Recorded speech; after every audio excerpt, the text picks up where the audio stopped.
شیخ الاسلام حضرت علامہ ظفر احمد عثمانی رحمۃ اللہ فرماتے ہیں کہ میں اس زمانہ حج کے بعد مدینہ منورہ گیا۔ ہم لوگوں نے کھانا کھانے کے بعد دسترخوان کو لے کر ایک ڈھیر پر جاڑ دیا تاکہ روٹی کے بیچ ٹکڑوں اور ہڈیوں کو جانور کھا جائیں۔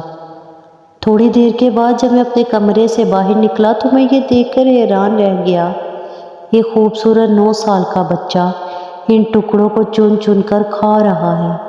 مجھے سخت افسوس ہوا۔ بچے کو لے کر قیام گاہ میں آیا اور اسے پیٹ بھر کے کھانا کھلایا، کیونکہ میں ایسی ہستی کے شہر میں تھا جو غریبوں کا والی اور غلاموں کا مولا تھا۔ میرے اس برتاؤ کو دیکھ کر بچہ بے حد متاثر ہوا۔ میں نے چلتے وقت اس سے کہا کہ بیٹے، تمہارے والد کیا کرتے ہیں؟ اس نے کہا میں یتیم ہوں۔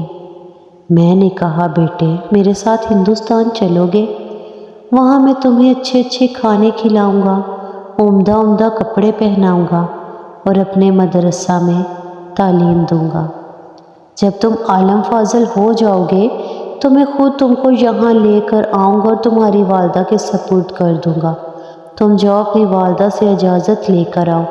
لڑکا بہت خوش ہوا اور اچھلتا کودتا اپنی والدہ کے پاس واپس گیا۔ وہ بیچاری بیوہ دوسرے بچوں کے اخراجات سے پہلے ہی پریشان تھی۔ اس نے فوراً سے اجازت دے دی۔ بچہ فوراً آیا اور مولانا کو بتایا میں آپ کے ساتھ جاؤں گا۔ میری ماں نے اجازت دے دی، پھر کہنے لگا آپ کے شہر سے چنے ملتے ہیں؟ مولانا نے بتایا یہ ساری چیزیں وافر مقدار میں تمہیں ملیں گی۔ آپ کا بیان ہے کہ میری انگلیں پکڑے پکڑے مسجد نبوی میں آیا اور میرے ساتھ آیا اور ٹھٹک کر رہ گیا۔ سرکار دو عالم صلی اللہ علیہ وآلہ وسلم کے روضہ مبارک کو دیکھا اور مسجد کے دروازے کو دیکھا اور پوچھنے لگا کہ بابا یہ دروازہ اور روضہ وہاں بھی ملے گا؟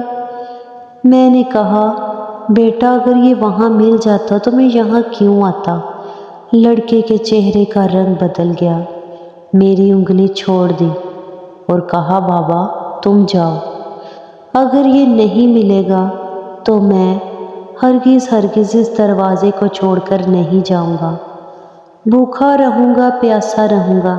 اس دروازے کو دیکھ کر میں اپنی بھوک اور پیاس بجھاتا رہا ہوں، جس طرح آج تک بجھاتا رہا ہے۔ اسی طرح بچہ کہہ کر رونے لگا۔